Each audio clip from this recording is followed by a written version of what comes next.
Imagine um campo que parecia uma cratera da lua, lama até o joelho, ratos do tamanho de gatos e soldados que não sabiam nem por que estavam lá. Você cresceu ouvindo que a Primeira Guerra foi um conflito entre impérios, uma guerra de trincheiras, o fim de uma era. Mas e se eu te dissesse que quase tudo o que te ensinaram sobre esse conflito foi cuidadosamente editado?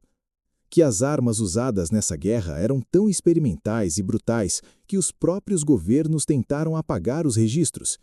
Que os motivos reais para o início do conflito foram enterrados junto com 9 milhões de soldados?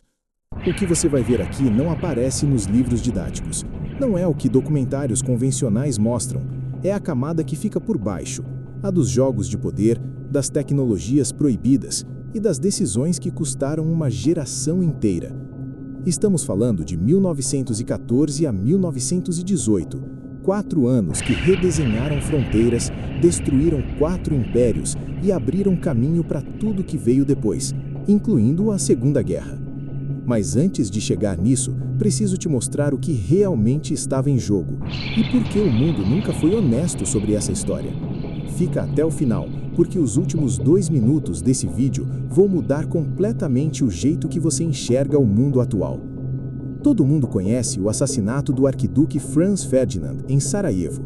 Você provavelmente aprendeu que um estudante chamado Gavrilo Princip atirou e o mundo entrou em colapso. Mas aqui está o que não te contaram. Aquele dia foi uma operação que deu errado 6 vezes antes de funcionar na 7ª.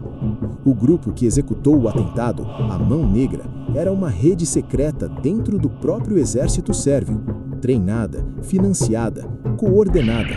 Não era um lobo solitário, era uma missão de Estado. E o governo austro-húngaro sabia disso. Sabia que a Sérvia estava por trás, mas precisava de um pretexto. A morte de Franz Ferdinand foi a desculpa perfeita para uma guerra que já estava planejada há anos. A Primeira Guerra foi o primeiro grande laboratório de armas modernas na história, e foi brutal de um jeito que nenhuma geração anterior havia experimentado. As metralhadoras, antes desse conflito, eram equipamentos raros e experimentais. Em 1914, um único soldado bem posicionado com uma Maxim Gun conseguia derrubar centenas de homens em minutos.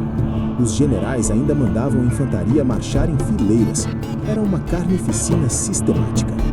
Mas o que a maioria das pessoas não sabe é que a maior inovação e o maior crime dessa guerra foi o gás. Em 22 de abril de 1915, na Segunda Batalha de Ypres, os alemães liberaram cloro sobre as trincheiras aliadas. Foram 168 toneladas de gás lançadas em menos de 10 minutos. Os soldados não sabiam o que estava acontecendo. Viram uma nuvem amarelo-esverdeada se aproximando e então começaram a sufocar. Os que sobreviveram descreveram a sensação de afogar em terra firme. Depois veio o gás mostarda, sem cor, sem cheiro. Você nem sabia que tinha sido atingido. Horas depois, sua pele começava a se dissolver. Os tanques também foram uma estreia dessa guerra. O primeiro modelo, o Mark I britânico, parecia uma tartaruga de ferro. Lento, quebrava com frequência, sufocava a tripulação com fumaça interna. Mas quando apareceu no campo de batalha em 1916, os soldados alemães fugiram em pânico. Nunca tinham visto nada parecido. E os aviões? No início da guerra eram usados só para reconhecimento. 4 anos depois, pilotos travavam duelos aéreos com metralhadoras sincronizadas ao hélice. Tecnologia que mudou o conceito de guerra para sempre. Aqui está o que a narrativa oficial omite. Os líderes que mandaram esses homens para a guerra raramente sabiam o que estavam fazendo. A estratégia da Batalha do Somme, em julho de 1916, foi um desastre calculado em papel e aprovado por generais que nunca haviam pisado numa trincheira. No primeiro dia, os britânicos perderam 57 mil homens em um único dia. É o maior número de baixas em um único dia em toda a história militar britânica.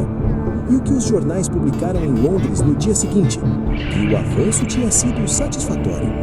A censura militar era total. Cartas eram lidas antes de serem enviadas. Fotógrafos eram proibidos de registrar mortos. As famílias só sabiam da realidade quando o caixão chegava, e às vezes nem chegava. E é exatamente por isso que esse assunto é tão temido. porque revela algo que os governos sempre souberam. A verdade sobre a guerra só funciona se chegar filtrada.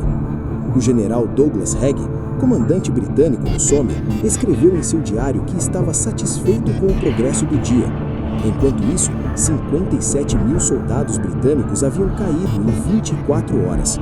Seu diário foi publicado. Suas palavras estão lá. Nenhum tribunal foi instalado. A guerra terminou em novembro de 1918, mas o Tratado de Versalhes, assinado em 1919, foi menos uma paz e mais uma bomba relógio. A Alemanha foi forçada a pagar reparações equivalentes a 130 bilhões de marcos de ouro. Perdeu territórios, sua marinha, sua força aérea.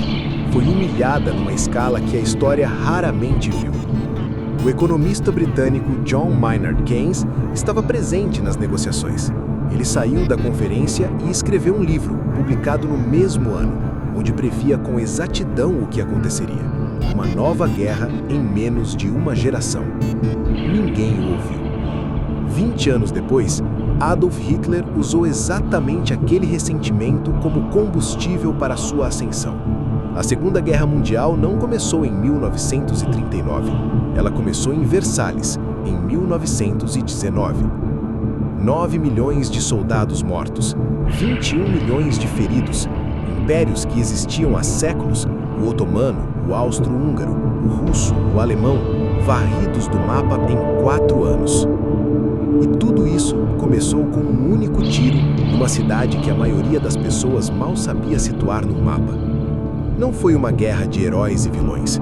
Foi uma guerra de sistemas, de alianças que se ativaram automaticamente, de generais que não conseguiam admitir erros, de governos que preferiram mandar seus filhos morrer a perder prestígio político. A pergunta que fica é esta: se a lição mais óbvia da Primeira Guerra é que nenhum conflito vale o custo humano, por que o século seguinte foi marcado por mais guerras do que qualquer outro na história? Talvez porque aprender com a história exige primeiro conhecer a história de verdade, não a versão dos vencedores, não a versão dos livros didáticos, a versão que incomoda. Se esse vídeo te mostrou algo que você não sabia, deixa o like, ele ajuda esse conteúdo a chegar em mais gente. Comenta aqui embaixo, qual parte dessa história mais te surpreendeu? E se você ainda não é inscrito, o botão tá aí, porque os próximos vídeos vão fundo em outros conflitos que a história oficial prefere ignorar. Até o próximo!